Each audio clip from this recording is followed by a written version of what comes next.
બાળકો કેમ છો? Welcome to alpha institute. મારું નામ પ્રિતેશ સર છે. હું તમને ફિઝિક્સ ભણાવું છું.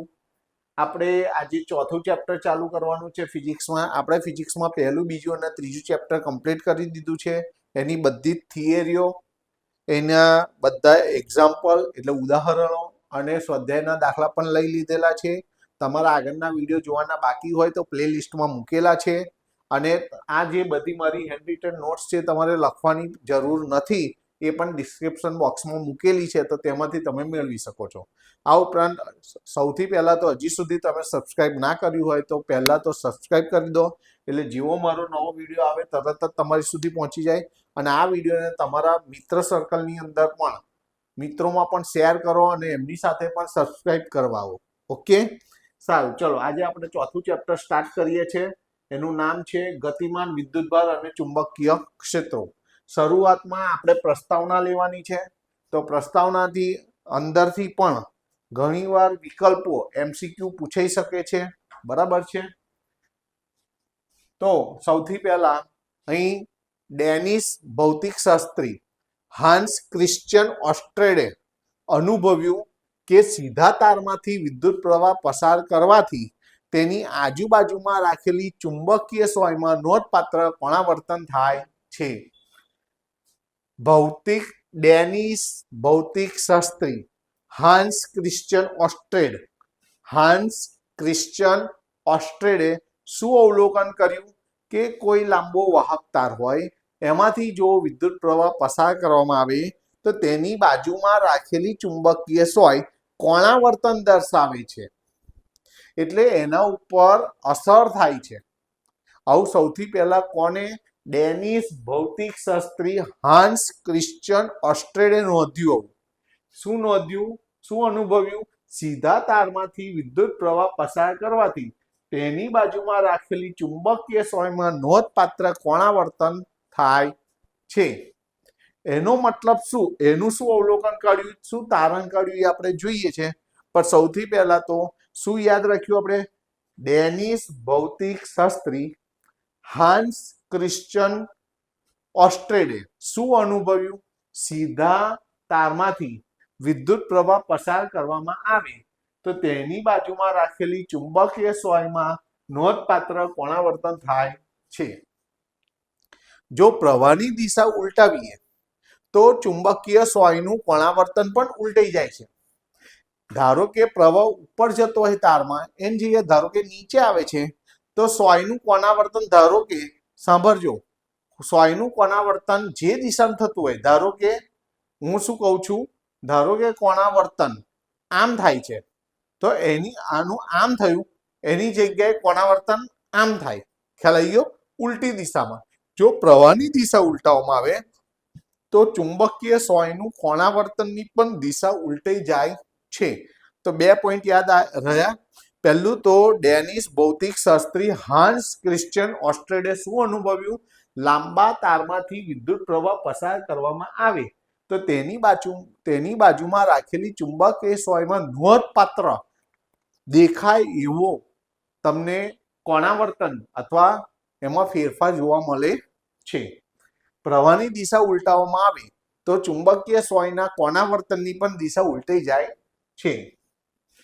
પ્રવાહ વધારવામાં આવે તો ચુંબકીય સોયનું કોણાવર્તન વધે છે. જો પ્રવાહ વધારીએ તો ચુંબકીય સોયનું કોણાવર્તન વધે છે. આનો મતલબ શું?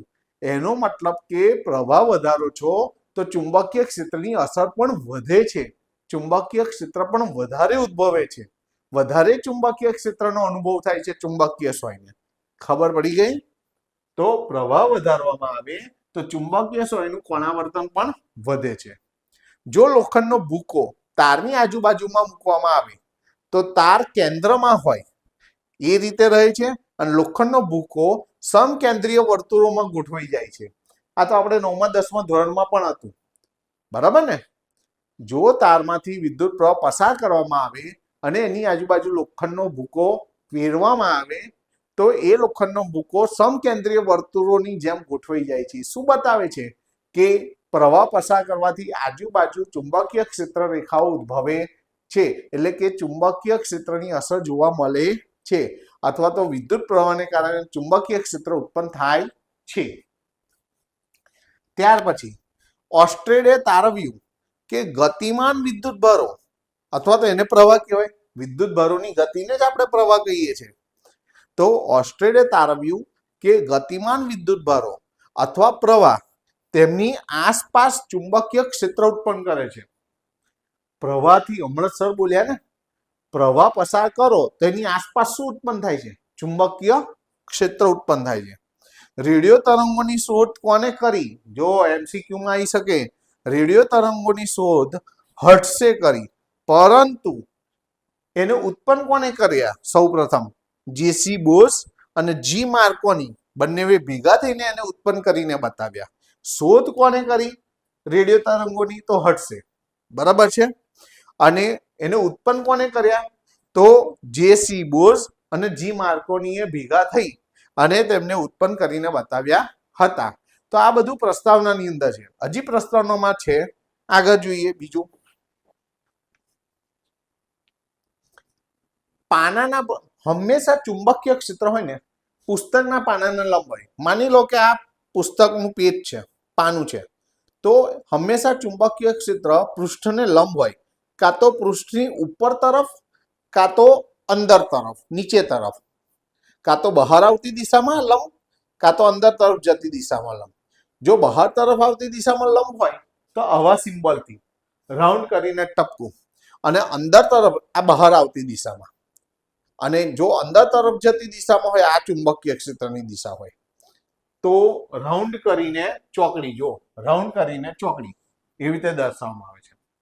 બરાબર છે.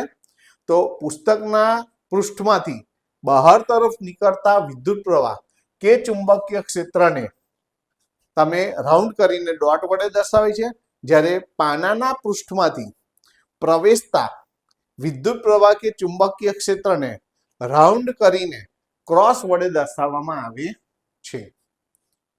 હવે નવો પ્રશ્ન, આ બધું પ્રસ્તાવનાની અંદર છે. બરાબર છે. હવે એક ક્વેશ્ચન લઈએ. સ્થિર વિદ્યુત ભારોને કારણે ઉદ્ભવતા વિદ્યુત ક્ષેત્રની લાક્ષણિકતાઓ જણાવો.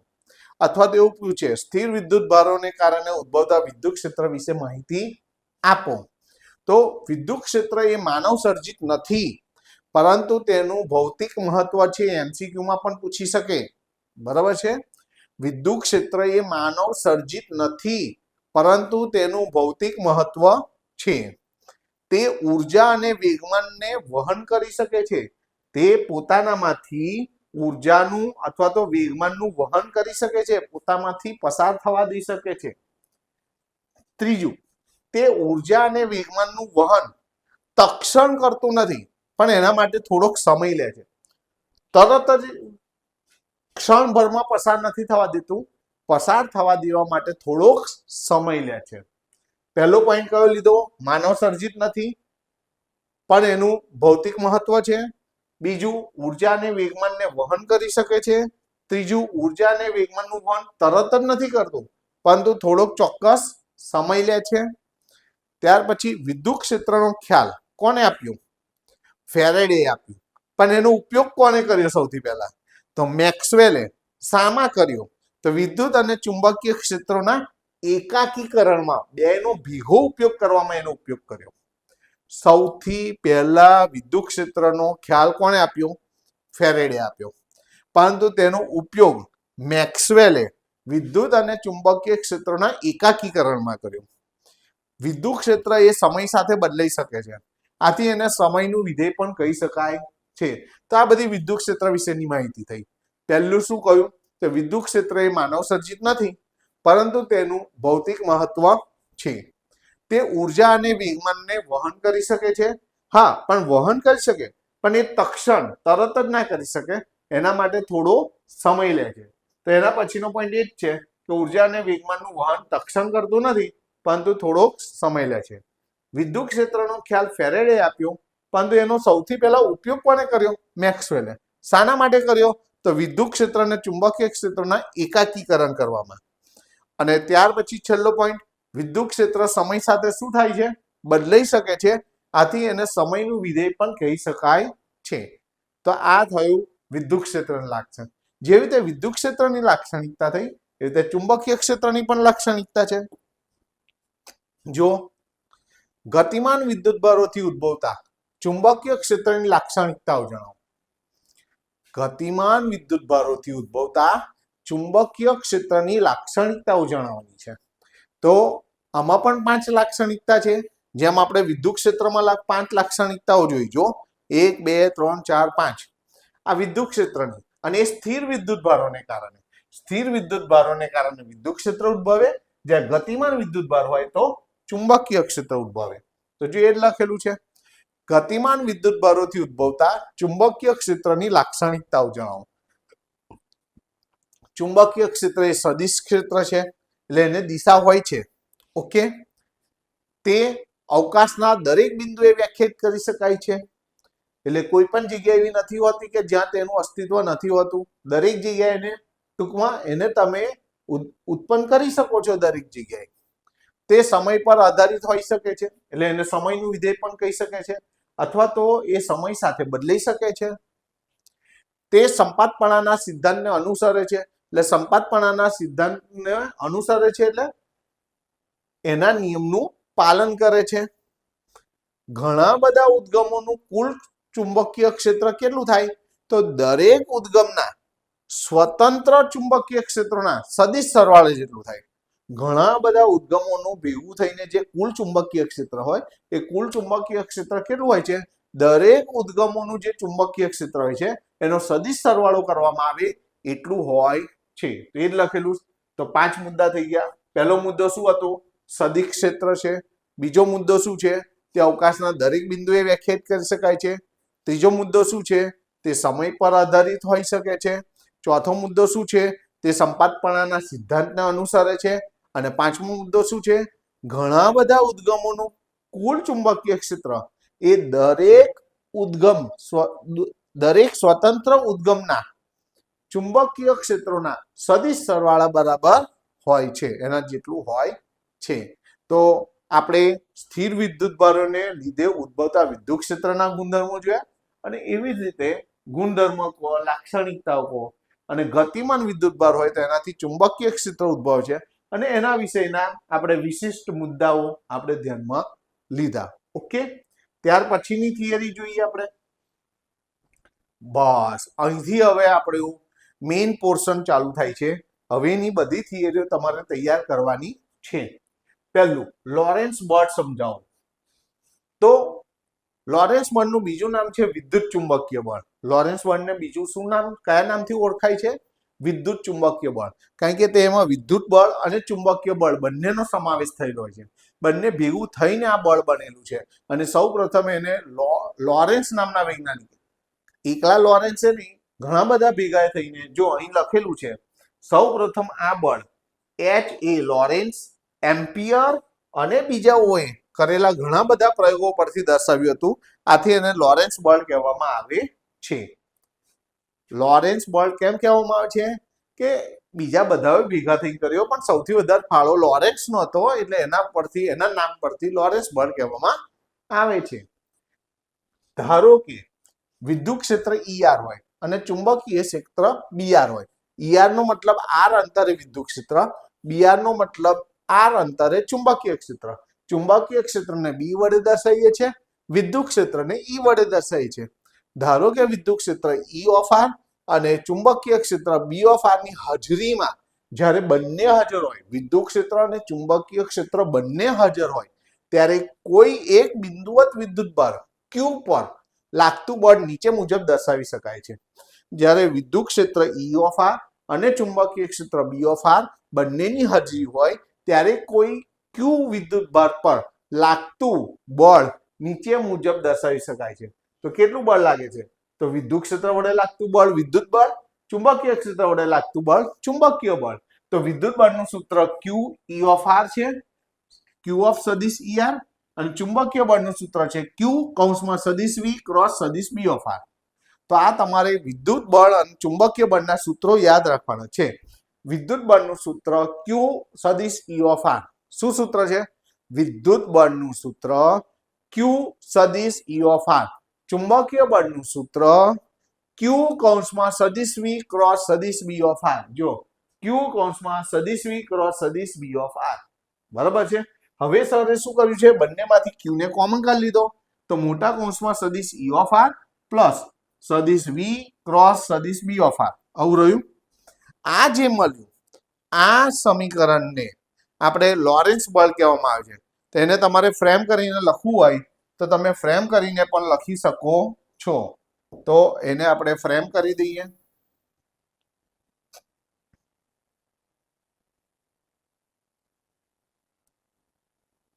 ઓકે, તો આ થોડુંક પ્રોપરલી જે કરીએ આપણે, તો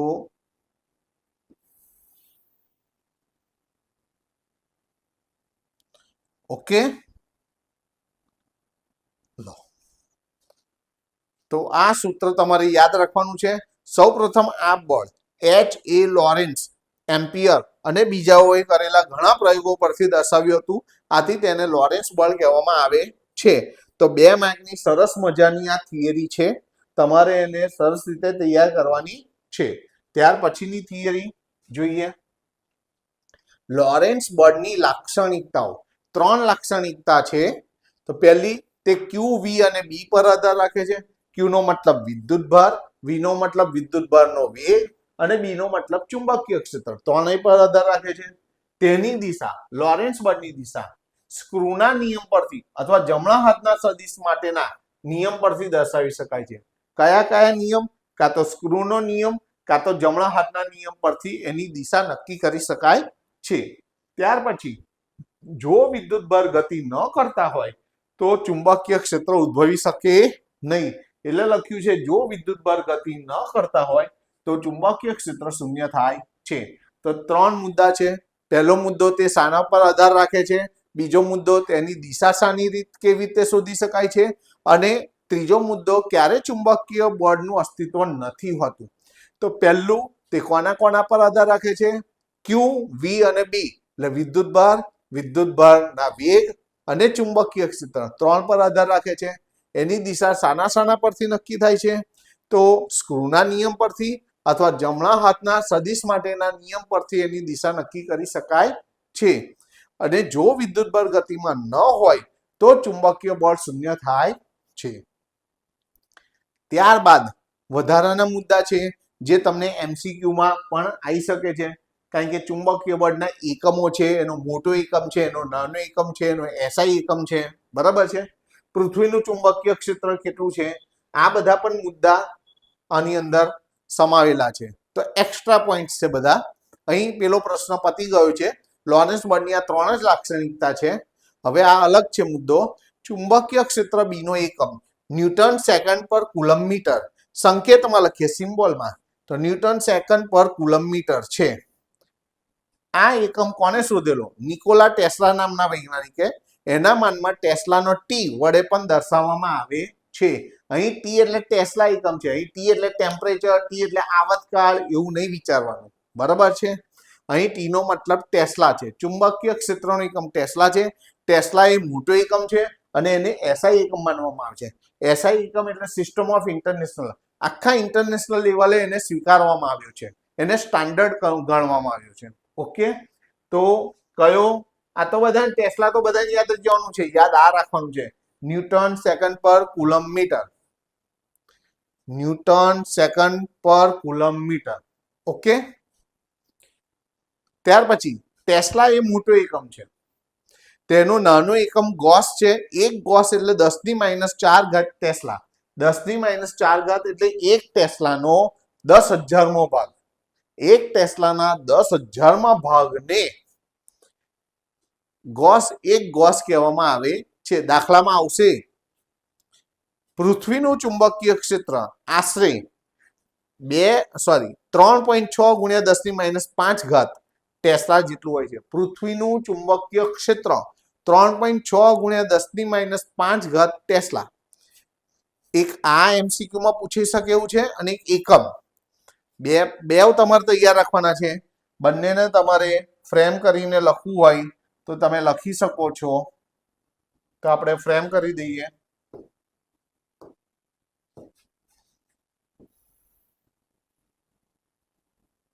થોડું ઉપર કરીએ.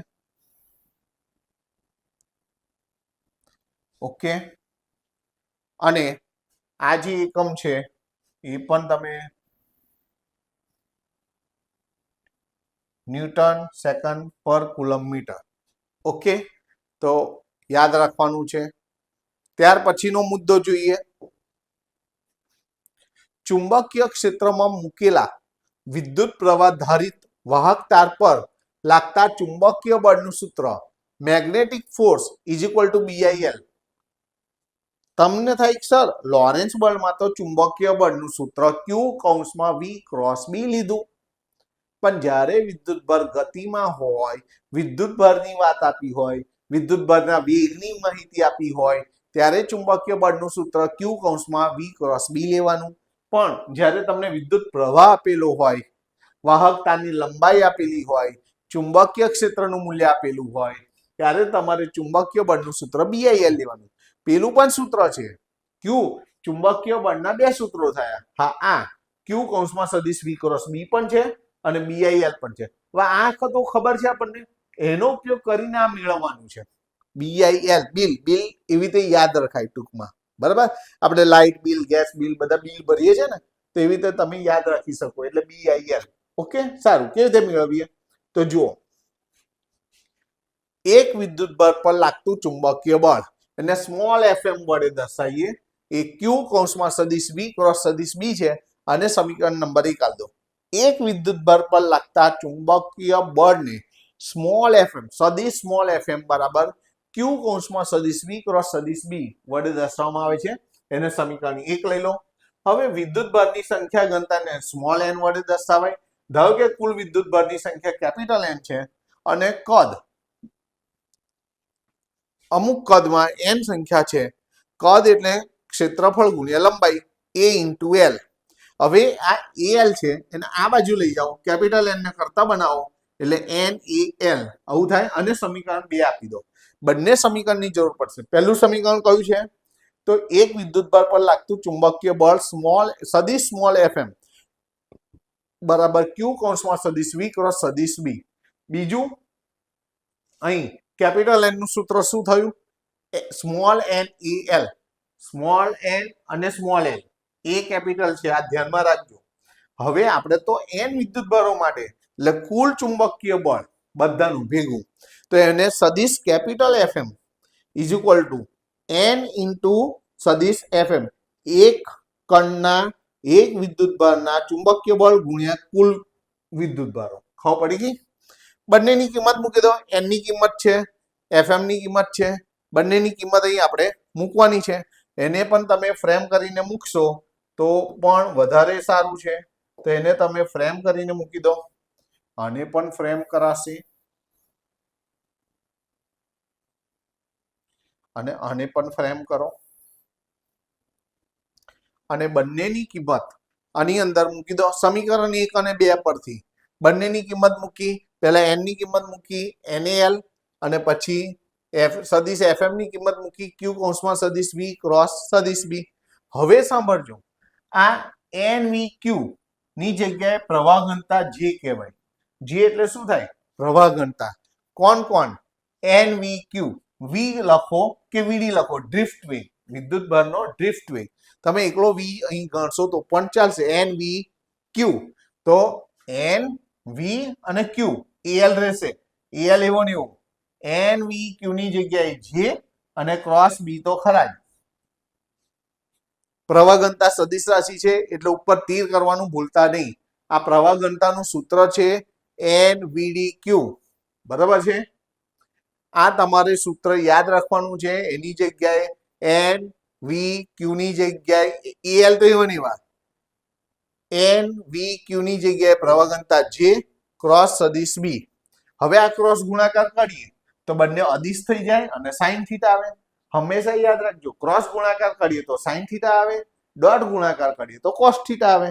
તો અહીં ગાડી ક્રોસ થીટા આપણે ક્રોસ ગુણાકાર છે, ક્રોસ ગુણાકાર કરીએ એટલે બંને અદિશ થઈ જાય, સાઈન થીટા આવે. હવે ધ્યાન આપજો, આમાં J અને A BL તો જરૂર છે. આપણે BL ને કશું કરવાનું નથી, પણ આ જે JA જા છે એન જગ્યાએ જે એ ની જગ્યાએ આઈ થાય. કેમ? કારણ કે પ્રવાહ ઘનતાનું સૂત્ર આઈ ભાગ્યા ઈ છે. પ્રવાહ ઘનતા એટલે એકમ ક્ષેત્રફળ દીઠ પ્રવાહ. તો આઈ ભાગ્યા એ છે, એને આમ લઈ ગયા એટલે આઈ બરાબર જે એ. તો જે ની જગ્યા આપણે જે એ ની જગ્યા આઈ બી એલ અને સાઈન થીટા.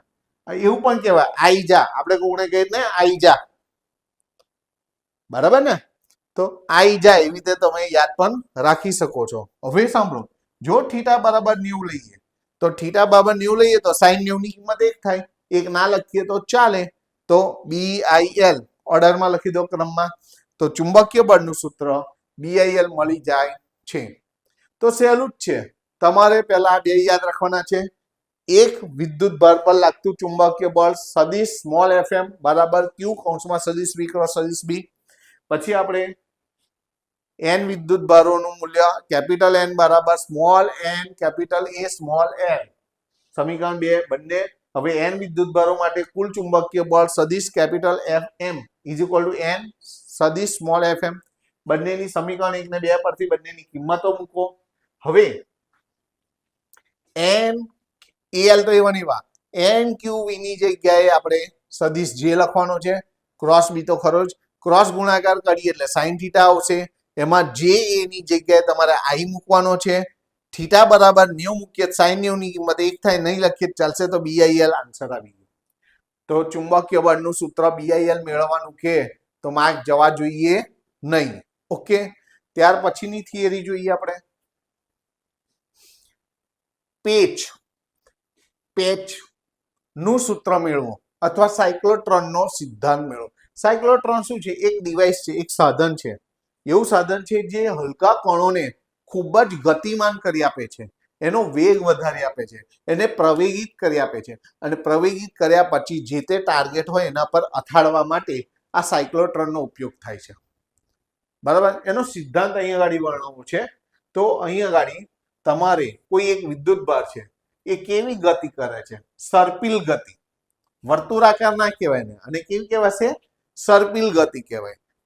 બરાબર છે? અને આવા બે ચક્કરોની વચ્ચેની જે જગ્યા હોય છે, વચ્ચેનું જે અંતર હોય છે, અત્યારે વિદ્યુત ભાર અહીં હતો, ગતિ કરીને અહીં આવી ગયો. અત્યારે અહીં હતો, આમ ગતિ કરીને અહીં આવી ગયો, તો આટલેથી આટલું અંતર કાપ્યું. આ જે અંતર છે એને પીચ અથવા તો પેચ કહેવામાં આવે છે. બરાબર છે? તો આ એક્સ અક્ષ છે, આ વાય અક્ષ છે, આ ઝેડ અક્ષ છે. અહીં કોઈ ધન વિદ્યુત ભાર છે, ધન વિદ્યુત ભારની ગતિ છે, એનો વેગ છે, સ્પર્શકની દિશામાં વેગ છે. એના બે ઘટકો છે, વેગનો લંબ ઘટક છે, વેગનો સમાંતર ઘટક છે. અહીં આટલી એ વર્તુળની ત્રિજ્યા છે. બરાબર છે? અને આ એનો વર્તુળનો ગતિમાર્ગ બતાવેલો છે. આપણે વર્તુળાકાર વિદ્યુત ભારનો વર્તુળાકાર ગતિમાર્ગ દર્શાવેલો છે. આકૃતિ દોરવામાં બહુ ટાઈમ ના જવો જોઈએ. બરાબર છે? એવું ના થાય કે થિયરી 2 માર્કની પૂછીને આપણે 10 મિનિટનો ટાઈમ લઈ લીધો તો પાછળ ચોક્કસ તમારું પેપર છૂટી જશે. હવે અહીં બળ છે, વેગના લંબ હોય છે, વેગને લંબ હોય, અને વેગ હોય છે એ ચુંબકીય ક્ષેત્રનો લંબ હોય છે. સાંભળો, બળ વેગ સાથે લંબ હોય છે, અને વેગ એ ચુંબકીય ક્ષેત્ર સાથે લંબ હોય છે. જ્યારે F વેગ સાથે લંબ હોય છે તો F અને વેગને લીધે કેન્દ્રગામી બળ મળે છે, સેન્ટ્રીપિટલ ફોર્સ. અને વેગ જ્યારે ચુંબકીય ક્ષેત્ર સાથે લંબ હોય છે તો આ બેનો ઉપયોગ થઈ, જો BV નો ઉપયોગ આવે છે, BVQ એ ચુંબકીય બળ ઉદ્ભવે છે. અહીં F અને V નો ઉપયોગ થઈને એમની વચ્ચેનો રિલેશન સેન્ટ્રીપિટલ ફોર્સ એટલે કેન્દ્રગામી બળ બરાબર mv²/r મળે છે. પણ આ જે બંને બળો ઉદ્ભવે છે, બંને એકબીજાને સમતુલ્ય હોય છે. ફરી એકવાર, F કોને લંબ હોય છે? V ને. V કોને લંબ હોય છે? B ને. F જ્યારે V ને લંબ હોય છે ત્યારે કેન્દ્રગામી બળ ઉદ્ભવે છે mv²/r. જ્યારે V B સાથે લંબ હોય છે તો ચુંબકીય બળ ઉદ્ભવે છે. ચુંબકીય બળ એટલે BVQ. બંને એકબીજાને સમતુલ્ય હોય છે એટલે બંનેની કિંમતો સરખાઈ દો. આ બરાબર આ. બંને બાજુથી એક V કેન્સલ થયો. તો અહીં રહ્યું MV. આ BQ ને નીચે લઈ ગયા, R ને ઉપર લઈ ગયા, તો ત્રિજ્યાનું સૂત્ર. તો અહીં ત્રિજ્યાનું સૂત્ર દાખલામાં કામ લાગશે. બરાબર છે? ઉદાહરણની અંદર આવે છે આ સૂત્ર. બરાબર? હવે સર શું કરે છે? R ની કિંમત મૂકે છે. હવે આપણે 11મા ધોરણમાં ચાક ગતિમાં સૂત્ર આવી ગયું છે v બરાબર r ઓમેગા. v એટલે રેખીય વેગ, ઓમેગા એટલે કોણીય વેગ. ચાક ગતિ v એટલે રેખીય વેગ, ઓમેગા એટલે કોણીય વેગ. તો આ રેખીય વેગ અને કોણીય વેગ વચ્ચેનો સંબંધ છે. આમાંથી r ને કરતા બનાવો તો ઓમેગા નીચે ભગાઈ જાય, તો r ની જગ્યાએ તમે v ભાગ્યા ઓમેગા લખી શકો. તો સરે r ની જગ્યાએ v ભાગ્યા ઓમેગા લખ્યા. બંને બાજુ v કેન્સલ કરી દો. પછી શું કર્યું? બંને બાજુ 2π વડે ગુણ્યા. બંને બાજુ અહીં લખવું હોય તમે લખી શકો છો, બંને બાજુ 2π વડે ગુણતા. જોઈને બી હવે તો ખબર પડી જાય. બરાબર છે. હવે આ જે 2π અપોન ઓમેગા છે એને આવર્તકાળનું સૂત્ર કહેવાય, t. આ બધું આ ચાક ગતિમાં આવી ગયું છે 11મા ધોરણમાં. 2π અપોન ઓમેગા ને 2π અપોન t હોય તો ઓમેગા કહેવાય, 2π અપોન ઓમેગા હોય તો t કહેવાય. t એટલે આવર્તકાળ. આવર્તકાળ એટલે એક પરિભ્રમણ કરવા માટે લાગતો સમય, વિદ્યુત ભારને એક ચક્કર ફરવા માટે લાગતો સમય. તો આવર્તકાળનું સૂત્ર મળી ગયું 2π m અપોન dq. એની જરૂર પડશે. બરાબર છે. ફરી એકવાર અહીં f v ને લંબ હોય છે, v b ને લંબ હોય છે, f v ને લંબ હોય છે એટલે કેન્દ્રગામી બળ mv² અપોન r ઉદ્ભવે છે. v b ને લંબ હોય છે એટલે ચુંબકીય બળ bvq ઉદ્ભવે છે. બંને એકબીજાને સમતુલ્ય હોય છે, બંનેને સરખાઈ દીધા, બંનેમાંથી એક એક v કેન્સલ થયા. r ને આમ લઈ ગયા, bq ને નીચે લઈ ગયા. હવે r ની કિંમત મૂકી. રેખીય વેગ અને કોણીય વેગ વચ્ચેનો સંબંધ છે, એમાં r બરાબર v ભાગ્યા ઓમેગા. બંને બાજુથી એક એક v કેન્સલ થયો. ત્યાર પછી બંને બાજુ 2π વડે ગુણ્યા. 2π અપોન ઓમેગા ને આવર્તકાળ t કહેવાય. તો t બરાબર સૂત્ર મળ્યું. જરૂર પડશે, હમણાં રહેવા દો. હવે આપણે આ સમાંતર ઘટકની જરૂર પડશે અને એની ચર્ચા કરેલી છે. જુઓ પાછળ, જે એક પરિભ્રમણ માટે લાગતો સમય t છે, આપણે આવર્તકાળનું સૂત્ર મળ્યું આગલા પેજમાં. જે એક પરિભ્રમણ માટે લાગતો સમય છે જેને આવર્તકાળ કહે છે. જો વેગનો ચુંબકીય ક્ષેત્રની દિશામાં કોઈ ઘટક v સમાંતર હોય તો તે ઘટક કણને ચુંબકીય ક્ષેત્રની દિશામાં ગતિ કરાવશે અને કણનો ગતિમાર્ગ હેલિકલ બનશે. હેલિકલ એટલે સર્પિલ આકારનો. હેલિકલ એટલે શું થાય? સર્પિલ આકાર થાય. બરાબર છે. એ ઘટક કણને શું કરશે?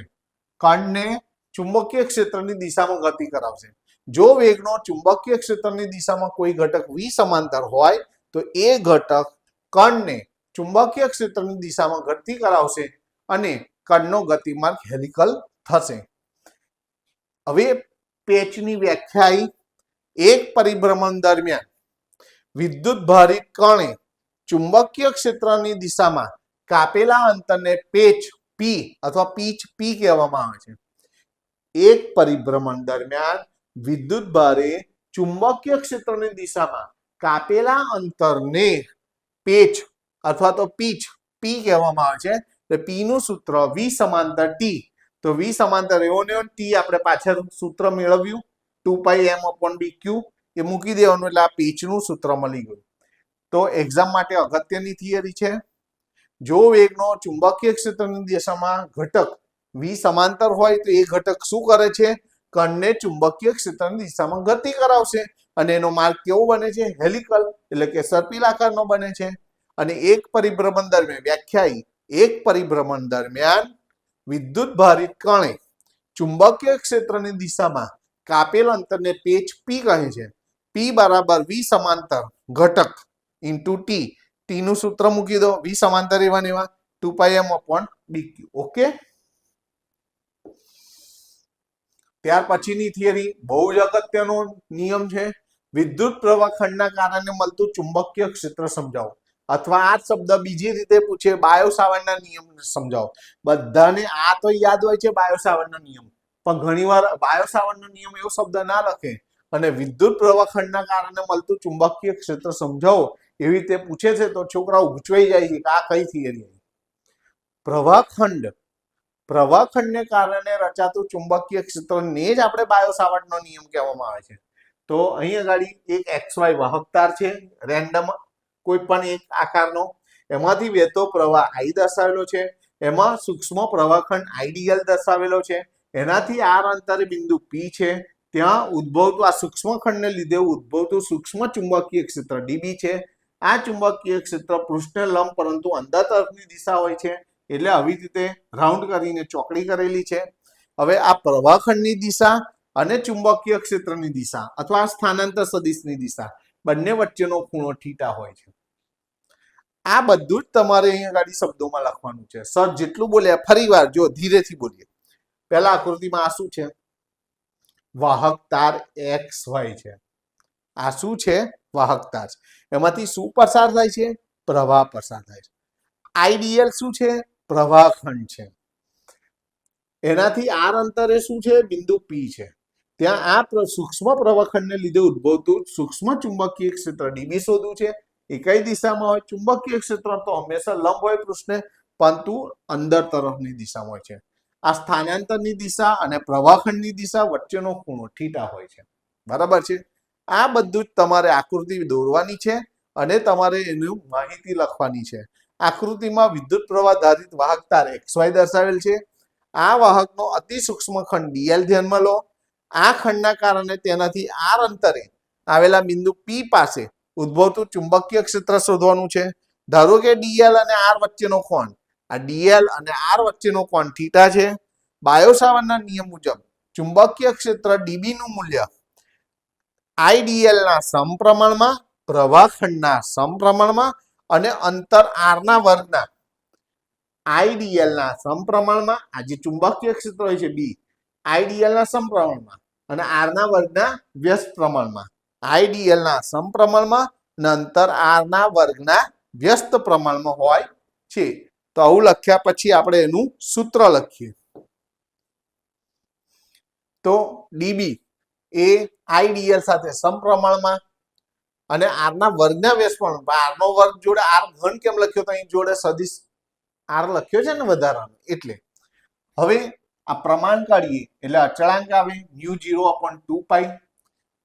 આ તો એનું એક છે, આખું એનું એ લખ્યું છે. હવે આ ક્રોસ ગુણાકાર કરીએ એટલે બંને અદિશ થઈ જાય અને સાઈન થીટા. ક્રોસ ગુણાકાર કરીએ એટલે સાઈન થીટા આવે. નીચે આર નો ઘન છે, એક આર કેન્સલ થાય એટલે આર નો વર્ગ આવી જાય. એટલે ઉપર રહ્યું μ0 આઈડીએલ. જ્યારે ક્રોસ ગુણાકાર કરીએ ત્યારે અહીં માનાંક કરી દેવાનો. બરાબર છે.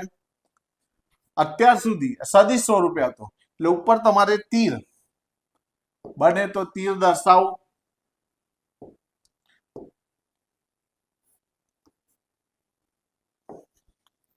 અહીં તીર, પણ હવે એનું માન લઈએ છીએ, મૂલ્ય લઈએ છીએ એટલે ક્રોસ ગુણાકાર કરીએ ત્યારે એને માનાંકમાં મૂકી દો. એક આર જતો રહ્યો એટલે હવે નીચે આર નો સ્ક્વેર રહ્યો. બરાબર છે. તો આ મૂલ્ય મળી ગયું. તો આ આપણું મેઇન મૂલ્ય છે, મેઇન સૂત્ર છે. એને તમે ફ્રેમ કરીને દર્શાવી શકો છો. તો એને આપણે ફ્રેમ કરીને દર્શાવી દઈએ. બાયો-સાવર્ટના નિયમનું મેઇન સૂત્ર છે આ, જ્યાં μ0/4π નું મૂલ્ય 10⁻⁷. બધાને આ મૂલ્ય યાદ રહી જાય છે, એકમ યાદ નથી રહેતો. એકમ ખાસ યાદ રાખવાનો છે, ટેસ્લા મીટર પર એમ્પિયર. ટેસ્લા મીટર પર એમ્પિયર છે. જ્યાં μ0 ને શૂન્ય અવકાશની પરમિએબિલિટી, ગુજરાતીમાં પારગમ્યતા કહેવાય. પરમિએબિલિટીને ગુજરાતીમાં શું કહેવામાં આવે છે? પારગમ્યતા. બરાબર છે. તો આ તમારો બાયો-સાવર્ટનો નિયમ થયો. બાયો-સાવર્ટનો નિયમ બહુ જ અગત્યનો છે. આગળના પેજમાં તો આકૃતિ છે અને એની સમજૂતી છે. મેઇન વસ્તુ તો અહીંથી 1, 2, 3 અને 4 આ 4 સ્ટેપ અગત્યના છે. અહીં આગળ ક્રોસ ગુણાકાર છે, નીચે આર નો ઘન છે. બરાબર છે. ત્યાર પછી આ પ્રમાણ કાઢીએ છીએ ત્યારે μ0/4π અચળાંક આવ્યો. આ ક્રોસ ગુણાકાર કાઢો છો તો સાઈન થીટા આવ્યો. એક આર કેન્સલ થાય છે. બરાબર છે. એટલે આપણને બાયો-સાવર્ટના નિયમનું સૂત્ર મળી જાય છે. એમાં μ0/4π ની કિંમત 10⁻⁷ અને એકમ ટેસ્લા મીટર પર એમ્પિયર અને μ0 ને શૂન્ય અવકાશની પરમિએબિલિટી અથવા તો ગુજરાતીમાં પારગમ્યતા કહેવામાં આવે છે. ત્યાર પછી બાયો-સાવર્ટના નિયમની કુલમ્બના નિયમ સાથેની સામ્યતાઓ અથવા તો વિષમતાઓ જણાવો. બાયો-સાવર્ટના નિયમની કુલમ્બના નિયમ સાથેની સામ્યતાઓ અથવા તો વિષમતાઓ જણાવવાની. બંનેમાં સરખું શું છે, બંનેમાં જુદાપણું શું છે. તો પહેલા તો બંને લાંબા અંતર સુધી લાગે છે. પહેલું શું છે? બંને લાંબા અંતર સુધી લાગે છે. કોણ કોણ? બાયો-સાવર્ટનો નિયમ અને કુલમ્બનો નિયમ. બાયો-સાવર્ટનો નિયમ એ ચુંબકીય ક્ષેત્ર માટેનો છે, કુલમ્બનો નિયમ એ વિદ્યુત ક્ષેત્ર માટેનો નિયમ છે, પણ બંને લાંબા અંતરો સુધી લાગે છે. આ બંનેમાં સામ્યતા થઈ. હવે ડિફરન્સ શું છે, વિષમતા શું છે? તો સ્થિત વિદ્યુત ક્ષેત્ર એ વિદ્યુતભાર વડે અને ચુંબકીય ક્ષેત્ર એ પ્રવાહખંડ, આઈડિયલ શું છે, પ્રવાહખંડ વડે ઉદ્ભવે છે. સ્થિત વિદ્યુત ક્ષેત્ર છે વિદ્યુતભાર વડે ઉદ્ભવે છે, ચુંબકીય ક્ષેત્ર છે આઈડિયલ એટલે કે પ્રવાહખંડ વડે ઉદ્ભવે છે. ત્રીજો મુદ્દો, વિદ્યુત ક્ષેત્ર એ સ્થાનાંતર સદિશની દિશામાં હોય છે. સાંભળજો, બંનેમાં વિષમતા, બંનેની દિશા. વિદ્યુત ક્ષેત્ર એ સ્થાનાંતર સદિશની દિશામાં હોય છે, જ્યાં ચુંબકીય ક્ષેત્ર એ આર અને પ્રવાહખંડ, સ્થાનાંતર સદિશ અને પ્રવાહખંડ ને સમાવતું જે સમતલ હોય છે એની લંબ દિશામાં હોય છે. આર અને આઈડીએલ ને સમાવતું સ્થાનાંતર સદિશ અને પ્રવાહખંડને દર્શાવતું જે સમતલ હોય એને લંબ દિશામાં હોય છે. બાયો-સાવર્ટનો નિયમ કોણ ઉપર એટલે થીટા પર આધાર રાખે છે, જ્યારે કુલમ્બનો નિયમ છે એ થીટા પર આધાર રાખતો નથી. આના કરતા બાયો-સાવર્ટનો નિયમ વધારે અગત્યનો છે, પણ તો પણ ઘણા લોકો એને બહુ મહત્વ આપે. કદાચ આ પૂછી જાય, અરે ઘણા લોકો તો આ પૂછાય બાયો-સાવર્ટ શબ્દ દેખાય તો બાયો-સાવર્ટનો નિયમ લખી કાઢે. અરે એવું નહીં, તમને ચોપડીમાં આટલું એકદમ સ્પષ્ટ કરીને એના મુદ્દા લખેલા છે, એટલે તમારે પ્રોપર રકમ વાંચવાની, પ્રશ્ન વાંચવાનો. ખાલી બાયો-સાવર્ટ શબ્દ દેખાયો એટલે નિયમ નહીં લખી કાઢવાનો. પહેલું તો બંને લાંબા અંતર સુધી લાગે છે. બંનેની દિશાઓ તો સ્થિત શાના વડે ઉદ્ભવે છે, પછી દિશા લઈએ. શાના વડે ઉદ્ભવે છે? વિદ્યુત ક્ષેત્ર છે વિદ્યુતભાર વડે, ચુંબકીય ક્ષેત્ર છે પ્રવાહખંડ વડે ઉદ્ભવે છે. આઈડીએલ ને પ્રવાહખંડ કહેવાય. વિદ્યુત ક્ષેત્ર એ સ્થાનાંતર સદિશની દિશામાં હોય છે, ચુંબકીય ક્ષેત્ર એ સ્થાનાંતર સદિશને પ્રવાહખંડને સમાવતા સમતલને લંબ દિશામાં હોય છે. બાયો-સાવર્ટનો નિયમ થીટા પર આધાર રાખે છે, જ્યારે કુલમ્બનો નિયમ થીટા પર આધાર રાખતો નથી. એના પછીની થિયરી જોઈએ.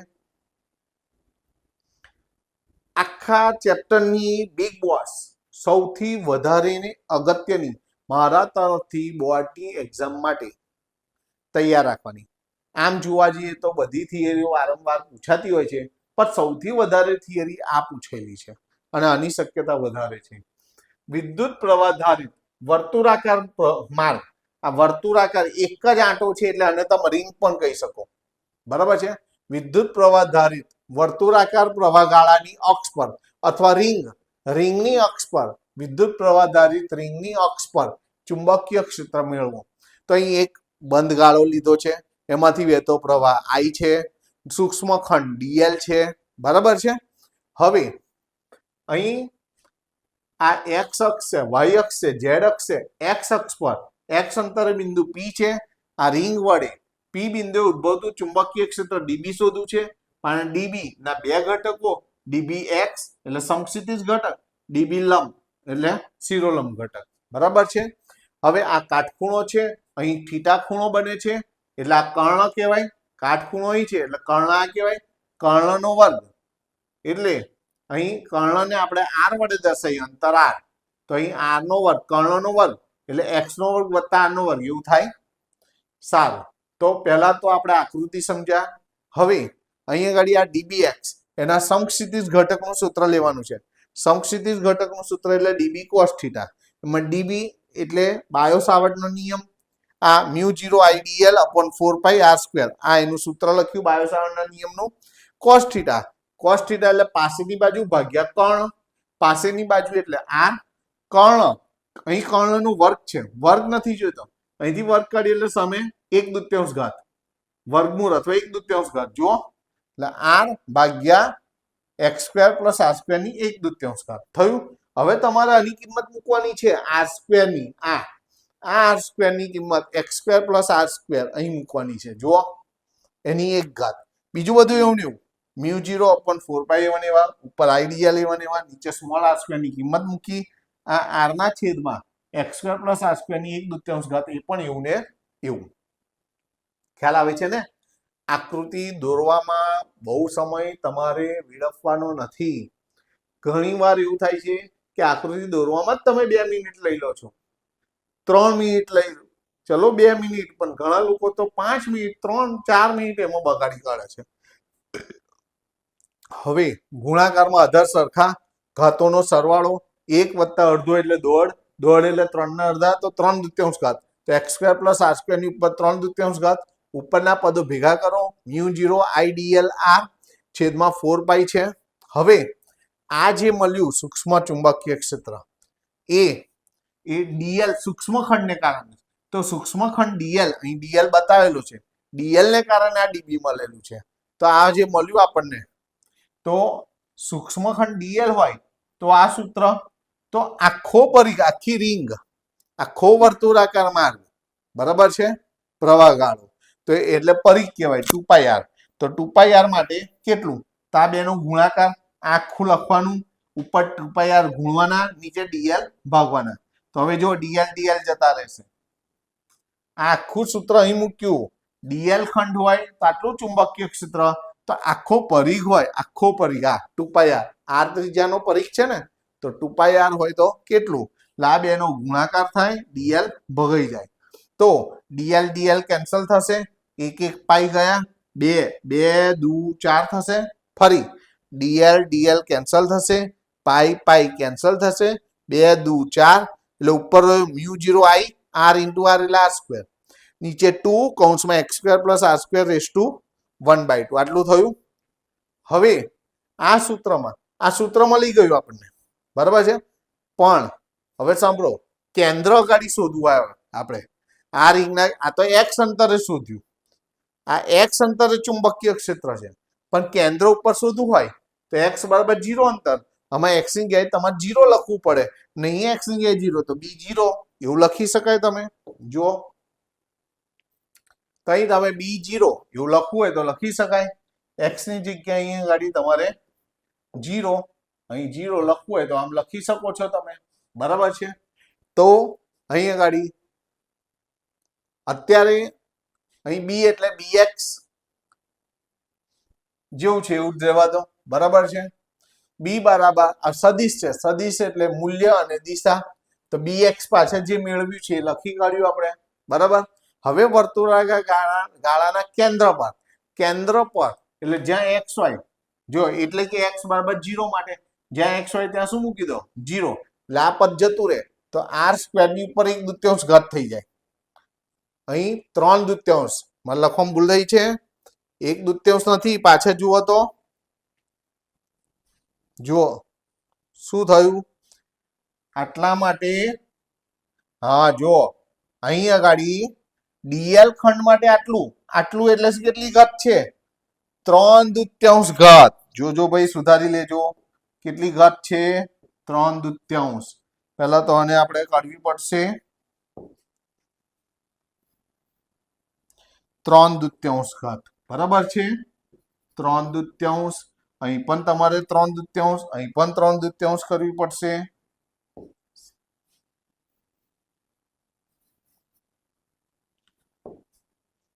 ત્રણ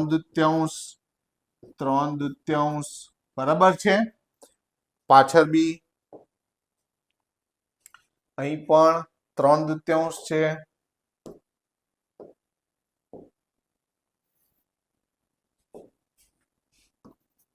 બરાબર. ચલો હવે x ની જગ્યાએ 0 મૂકો એટલે r સ્ક્વેર ની ઉપર 3 દૂત્યાંશ ઘાત, જુઓ 2 અને દૂત્યાંશ જતા રહે એટલે નીચે r નો ઘન, ઉપર મ્યુ 0 i r સ્ક્વેર છે, i કેરેટ એવા એવા છેદમાં હવે 2 r નો ઘન, એમાંથી r સ્ક્વેર જતા આની એક ઘાત રહી, એટલે એક ઘાત ના લખીએ ચાલ, નીચે r એટલે mu 0 i upon 2r i caret, જો mu 0 i upon 2r i caret. Okay, તો પેલી જે ભૂલ છે એ તમે સુધારી લેજો. સપોઝ તમે ડિસ્ક્રિપ્શન બોક્સમાં, બરાબર છે, ડિસ્ક્રિપ્શન બોક્સમાં બી હું તમને આ પીડીએફ મોકલી દઈશ, બરાબર છે, એટલે એમાં સુધરાઈને જ આવશે તમારે, એટલે હવે તમારે ચિંતા કરવાની જરૂર નથી, જે પેલી મોકલી લેશે એની જગ્યાએ હું બદલી કાઢીશ, બરાબર. સારું, ચલો મારા તરફથી બોર્ડ માટે આ થિયરી તૈયાર રાખો. જો પેજ બદલાયું એટલે ભૂલ થવાની શક્યતા વધી જાય છે. જ્યારે પણ પેજ બદલાય ત્યારે ખૂબ જ ધ્યાનપૂર્વક બધું લખવાનું અને આકૃતિ દોરવાની, આકૃતિની પ્રેક્ટિસ વધારે કરો, આકૃતિમાં બધાને ટાઈમ વધારે જાય છે. ઓકે, સારું, ચલો એના પછીની થિયરી જોઈએ આપણે. એમ્પિયર સર્કિટલનો નિયમ સમજાવો. એમ્પિયર સર્કિટલનો નિયમ તો અહીં આગળ તમારે શું કરવાનું છે? એમ્પિયર સર્કિટના નિયમ માટે પહેલા જો દરેકમાં આકૃતિઓ આવે છે, આકૃતિની પ્રેક્ટિસ તમે વધારે કરજો, બરાબર છે. અહીં આગળ એક સીમા રેખા ધરાવતી એક સપાટી લેવાની છે, એમાંથી વહેતો પ્રવાહ I દર્શાવવાનો છે. તો અહીં જ લખેલું છે બાયોસાવર્ટ. શું છે હેડિંગ? એમ્પિયર સર્કિટલનો નિયમ સમજાવો.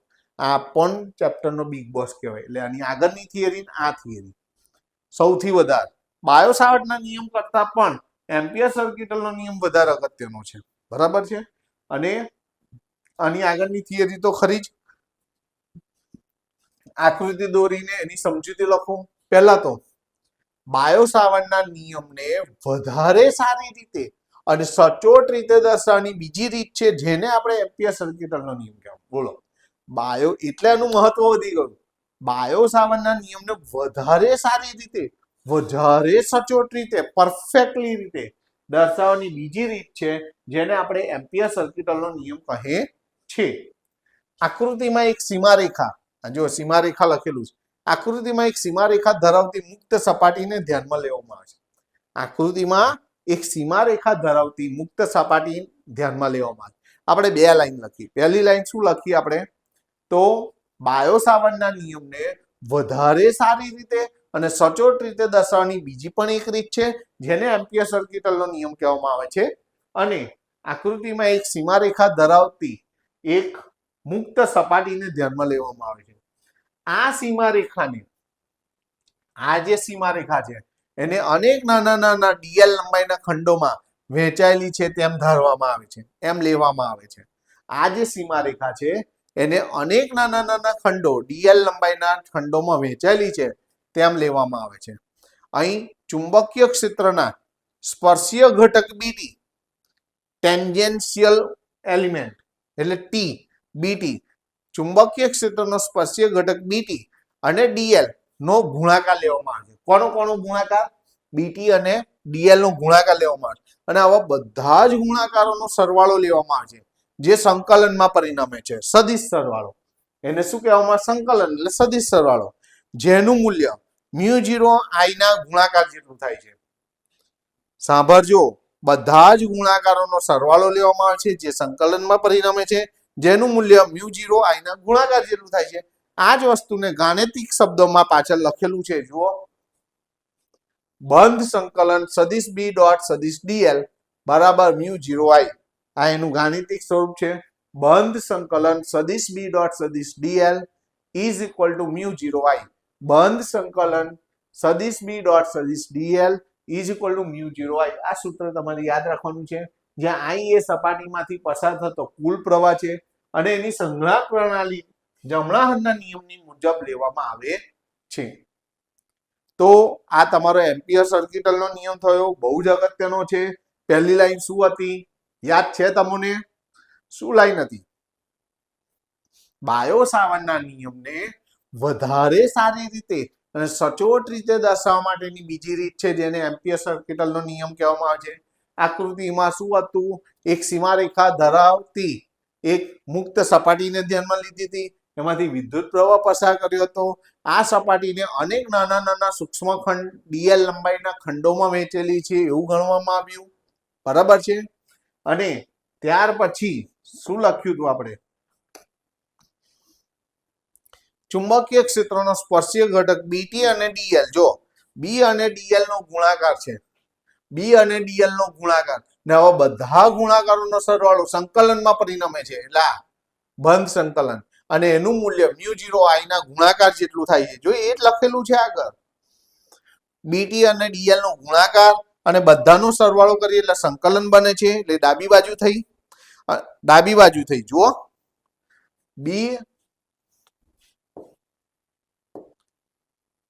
બી અને ડીએલ નો ગુણાકાર ને બધા ગુણાકારોનો સરવાળો સંકલનમાં પરિણમે છે અને એનું મૂલ્ય μ0 I બરાબર થાય છે. જો એવું લખ્યું છે, તેનું મૂલ્ય μ0 અને I ના ગુણાકાર જેટલું થાય છે.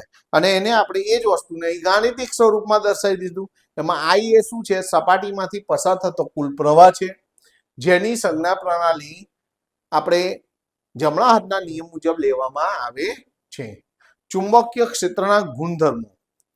બી એ સ્પર્શકની ગાળાના સ્પર્શકની દિશામાં હોય છે. સાંભળજો, બી એ ગાળાના સ્પર્શકની દિશામાં હોય છે, બી એ ગાળાને લંબ રૂપે હોય છે, બી ને નાબૂદ કરી શકાય તેવું હોય છે. સાંભળજો, બી ગાળાના સ્પર્શકની દિશામાં હોય છે, બી ગાળાને લંબ હોય છે, બી નાબૂદ કરી શકાય તેવું હોય છે. આ ત્રિજ્યાના વર્તુળના દરેક બિંદુએ ચુંબકીય ક્ષેત્રનું મૂલ્ય, વર્તુળ હોય એના દરેક બિંદુએ ચુંબકીય ક્ષેત્રનું મૂલ્ય એક સરખું જોવા મળે છે. પાંચમું, ચુંબકીય ક્ષેત્ર રેખાઓ સમકેન્દ્રીય વર્તુળો વચ્ચે છે. સમકેન્દ્રીય વર્તુળ એટલે શું? જેમાં કેન્દ્ર એક જ હોય, ત્રિજ્યાઓ અલગ અલગ હોય. 5 મુદ્દા થયા. ચલો, પહેલો મુદ્દો કયો હતો? તો ગાળાના સ્પર્શકની દિશામાં. બીજો, ગાળાના સમતલને લંબ હોય છે. ત્રીજો મુદ્દો, તે નાબૂદ કરી શકાય તેવું હોય છે. ચોથો મુદ્દો, વર્તુળના દરેક બિંદુએ તેનું મૂલ્ય એક સરખું હોય છે.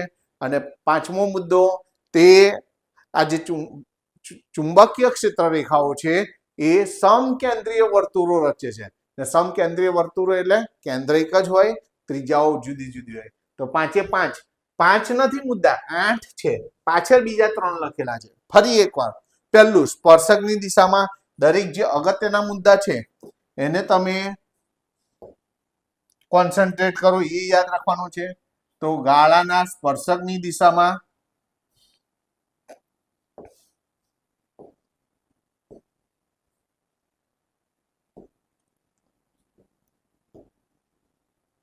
અહીં તો આ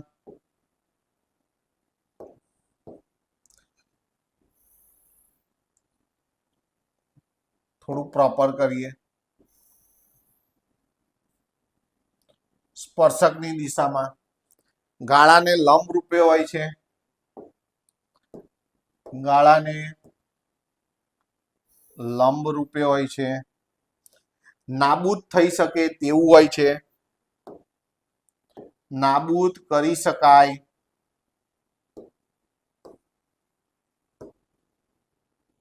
નાબૂદ કરી શકાય તેવું હોય છે. દરેક બિંદુએ ચુંબકીય ક્ષેત્રનું મૂલ્ય એક સરખું હોય છે, એક સરખું. દરેક જગ્યાએ એનું મૂલ્ય એક સરખું હોય છે. અને ચુંબકીય ક્ષેત્ર રેખાઓ એ સમકેન્દ્રીય વર્તુળો રચે છે. કેવા વર્તુળ રચે છે? સમકેન્દ્રીય વર્તુળો. જો તો ચુંબકીય ક્ષેત્ર ગાળાના સ્પર્શકની દિશામાં હોય છે, ગાળાને લંબ હોય છે, નાબૂદ થઈ શકે તેવું હોય છે. વર્તુળના દરેક બિંદુએ ચુંબકીય ક્ષેત્રનું મૂલ્ય એક સરખું હોય છે. ચુંબકીય ક્ષેત્ર રેખાઓ સમકેન્દ્રીય વર્તુળો રચે છે. પહેલા 5 મુદ્દા યાદ આવી ગયા કે નહીં? ગાળાના સ્પર્શકની દિશામાં હોય છે. બીજો મુદ્દો, ગાળાને લંબ હોય છે. ત્રીજો મુદ્દો, ચુંબકીય ક્ષેત્ર બીને નાબૂદ કરી શકાય તેવું હોય છે. ચોથો મુદ્દો, વર્તુળના દરેક બિંદુએ એક સરખું ચુંબકીય ક્ષેત્રનું મૂલ્ય મળે છે. અને પાંચમો મુદ્દો કે ચુંબકીય ક્ષેત્ર રેખાઓ એ સમકેન્દ્રીય વર્તુળો રચે છે. હવે આપણે જોઈએ 5 મુદ્દા જોયા, 6, 7 અને 8. છઠ્ઠો, સાતમો અને આઠમો મુદ્દો જોઈએ. છઠ્ઠો, તાર અનંત લંબાઈનો હોવા છતાં પણ એનાથી નજીકના અંતરે, નહિવત અંતરે ચુંબકીય ક્ષેત્ર અનંત હોતું નથી.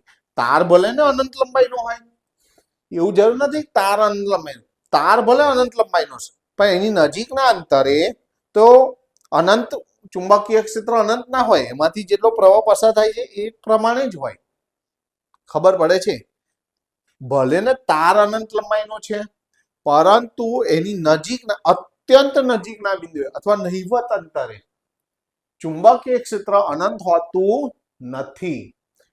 ચુંબકીય ક્ષેત્ર વિદ્યુત પ્રવાહના સમપ્રમાણમાં અને વિદ્યુત પ્રવાહના ઉદ્ગમથી અંતરના વ્યસ્ત પ્રમાણમાં. વિદ્યુત પ્રવાહના સમપ્રમાણમાં એટલે વધારે વિદ્યુત પ્રવાહ પસાર થતો હોય તો ચુંબકીય ક્ષેત્ર વધારે થાય, એટલે સમપ્રમાણમાં થયું. અને વિદ્યુત પ્રવાહના ઉદ્ગમથી અંતરના વ્યસ્ત પ્રમાણમાં, જ્યાંથી પ્રવાહ પસાર થતો હોય એને ઉદ્ગમ કહેવાય. ત્યાંથી અંતર જેમ દૂર જઈએ એમ ચુંબકીય ક્ષેત્ર ઘટતું જાય છે. તો જેમ અંતર વધે છે એમ ચુંબકીય ક્ષેત્ર ઘટે છે, ઉલટું થાય છે. અંતર વધે છે, ચુંબકીય ક્ષેત્ર ઘટે છે, એટલે વ્યસ્ત પ્રમાણ. એટલે વિદ્યુત પ્રવાહના ઉદ્ગમથી અંતરના વ્યસ્ત પ્રમાણમાં હોય છે ચુંબકીય ક્ષેત્ર. એટલે ચુંબકીય ક્ષેત્ર વિદ્યુત પ્રવાહના સમપ્રમાણમાં અને વિદ્યુત પ્રવાહના ઉદ્ગમથી અંતરના વ્યસ્ત પ્રમાણમાં હોય છે. અને છેલ્લો મુદ્દો, ચુંબકીય ક્ષેત્રની દિશા નક્કી કરવા માટે જમણા હાથના નિયમનો ઉપયોગ કરવામાં આવે છે. તો 8 મુદ્દા બહુ જ અગત્યના છે. તો પહેલો મુદ્દો શું હતો? બોલો તો. પહેલો મુદ્દો, ચુંબકીય ક્ષેત્ર ગાળાના સ્પર્શકની દિશામાં હોય છે. બીજો મુદ્દો, ગાળાને લંબ હોય છે. ત્રીજો મુદ્દો શું હતો? બોલો, યાદ કરો. ચલો, પહેલો મુદ્દો સ્પર્શકની દિશામાં હતો. બીજો મુદ્દો ગાળાને લંબ. ત્રીજો, ચુંબકીય ક્ષેત્ર નાબૂદ કરી શકાય તેવું હોવું જોઈએ. જુઓ, મારે બી 1 મિનિટ સેજ ક્ષણભર યાદ કરવું પડ્યું, બરાબર ને? પણ પ્રોપર કરશો એટલે આવી જશે, બરાબર છે? ચલો, ચોથો મુદ્દો, વર્તુળના દરેક બિંદુએ ચુંબકીય ક્ષેત્ર એક સરખું હોય છે. પાંચમો મુદ્દો શું હતો? તો ચુંબકીય ક્ષેત્ર રેખાઓ શું રચે છે? સમકેન્દ્રીય વર્તુળો રચે છે. છઠ્ઠો મુદ્દો શું લીધો? અનંત લંબાઈનો તાર હોવા છતાં પણ એનાથી નહિવત અંતરે ચુંબકીય ક્ષેત્ર કેવું મળે છે? અનંત મળતું નથી, બરાબર છે? લિમિટેડ મળે છે, નિશ્ચિત મળે છે. ઓકે, ચલો. અને ત્યાર પછીનો મુદ્દો, હંમેશા ચુંબકીય ક્ષેત્ર વિદ્યુત પ્રવાહના સમપ્રમાણમાં, પરંતુ વિદ્યુત પ્રવાહના ઉદ્ગમથી અંતરના વ્યસ્ત પ્રમાણમાં. જો આ લાઈન બહુ અગત્યની છે. ચુંબકીય ક્ષેત્ર વિદ્યુત પ્રવાહના સમપ્રમાણમાં, પણ વિદ્યુત પ્રવાહના ઉદ્ગમથી અંતરના વ્યસ્ત પ્રમાણમાં હોય છે. અંતરનો વર્ગ નથી. ઘણા લોકો દરેકમાં અંતરનો વર્ગ આવતો હોય છે, કુલમના નિયમ અને બધામાં, એટલે એવું લખી કાઢે છે.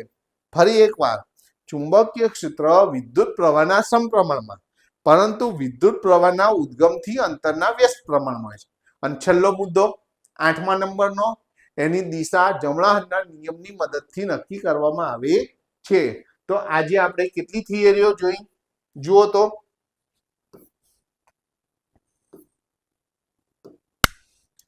હવે પછીનો મુદ્દો આવ્યો સોલેનોઇડ. એ આપણે આવતા લેક્ચરની અંદર લઈશું. પણ આજે આપણે કયા કયા ટોપિકને કવર કર્યા? તો પહેલું પ્રસ્તાવના લીધી.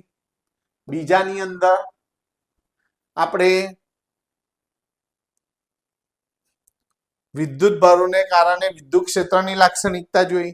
પછી ચુંબકીય ક્ષેત્રની લાક્ષણિકતાઓ જોઈ. ઓકે, ત્યાર પછી લોરેન્સ બળ સમજ્યા. 5 નંબરના પેજમાં લોરેન્સ બળની લાક્ષણિકતાઓ અને એમસીક્યુ માટેના અગત્યના મુદ્દા લીધા, બરાબર છે? પછી એના પછીમાં ચુંબકીય ક્ષેત્રમાં મૂકેલા વિદ્યુત પ્રવાહ ધારિત વાહક તાર પર લાગતા ચુંબકીય બળનું સૂત્ર BIL મેળવ્યું. ઓકે, ત્યાર પછી પેચનું સૂત્ર અથવા તો સાયક્લોટ્રોનનો સિદ્ધાંત મેળવ્યો આપણે. ત્યાર પછી એ તો એનું જ છે, પેચ વાળું. ત્યાર પછી બાયો સાવર્ટનો નિયમ અથવા તો વિદ્યુત પ્રવાહ ખંડના કારણે મળતું ચુંબકીય ક્ષેત્ર જોયું. એના પછીના પેજમાં એનું જ છે. ત્યાર પછી બાયો સાવર્ટના નિયમની કુલમના નિયમ સાથેની સામ્યતાઓ અથવા તો વિષમતાઓ જોઈ. ત્યાર પછી વિદ્યુત પ્રવાહ ધારિત વર્તુળાકાર પ્રવાહ ગાળાની અક્ષ પરનું ચુંબકીય ક્ષેત્ર. અને સરે બિગ બોસ કહ્યું છે મોસ્ટ આઈએમપી, અને તમારે સરસ રીતે તૈયાર કરી દેવાનું છે. મોસ્ટ આઈએમપી સર તરફથી તૈયાર રાખજો. મોસ્ટ આઈએમપી, ઓકે, ખાસ તૈયાર રાખજો. ત્યાર પછી અત્યારે તો એનું એ જ થયું. એના પછીનો મુદ્દો યસ એમ્પિયર સર્કિટલનો નિયમ, બરાબર છે? ત્યાર પછી ચુંબકીય ક્ષેત્રના ગુણધર્મો. તો કેટલા પ્રશ્નો થયા આપણે જુઓ તો આજના લેક્ચરની અંદર. પ્રસ્તાવના તો છોડી દો. અહીંથી પહેલો પ્રશ્ન સ્થિર વિદ્યુત ભારોને કારણે વિદ્યુત ક્ષેત્રની લાક્ષણિકતા. પહેલો ચુંબકીય ક્ષેત્રની લાક્ષણિકતાઓ. બીજો, બરાબર, લોરેન્સ બળ. ત્રીજો લોરેન્સ બળની લાક્ષણિકતાઓ. ચોથો, ચુંબકીય ક્ષેત્રનું સૂત્ર BIL. પાંચમો, પેચનું સૂત્ર. છઠ્ઠો, બરાબર છે. સાતમું, બાયો સાવર્ટનો નિયમ. આઠમું, તેની કુલમના નિયમ સાથેની સામ્યતા અને વિષમતાઓ. નવમો પ્રશ્ન, રિંગ ની અક્ષ પર અથવા તો વિદ્યુત પ્રવાહ ધારિત બંધ ગાળા ની અક્ષ પર રચાતું ચુંબકીય ક્ષેત્ર. નવમી થિયરી. 10મી થિયરી, એમ્પિયર સર્કિટલનો નિયમ. 11મી થિયરી, ચુંબકીય ક્ષેત્રના ગુણધર્મો. તો આજે આપણે ટોટલ 11 થિયરીને ધ્યાનમાં લીધી છે. સાંભળજો, 11 થિયરી પ્લસ પ્રસ્તાવના. પ્રસ્તાવના પ્લસ 11 થિયરી, આ બધું જ તમારે સરસ રીતે આજે તૈયાર કરી દેવાનું છે. આના પછીનો મુદ્દો આવે છે સોલેનોઇડ. તો સોલેનોઇડ થી આપણે આગળના લેક્ચરમાં શરૂ કરીશું. ઓકે, હજી પણ તમે સબસ્ક્રાઇબ ના કર્યું હોય તો સૌથી પહેલા સબસ્ક્રાઇબ કરી દો. બીજું, આ જે હેન્ડ રિટન નોટ્સ લખેલી છે તમારે લખવાની જરૂર નથી, ડિસ્ક્રિપ્શન બોક્સમાં મૂકેલી છે. અને આ ચોથા નંબરનું ચેપ્ટર ચાલુ કર્યું છે ફિઝિક્સમાં. પહેલું, બીજું, ત્રીજું ચેપ્ટર તમે ના જોયું હોય તો પ્લે લિસ્ટમાં વિડીયો મૂકેલા છે, એમાંથી તમે જોઈ શકો છો.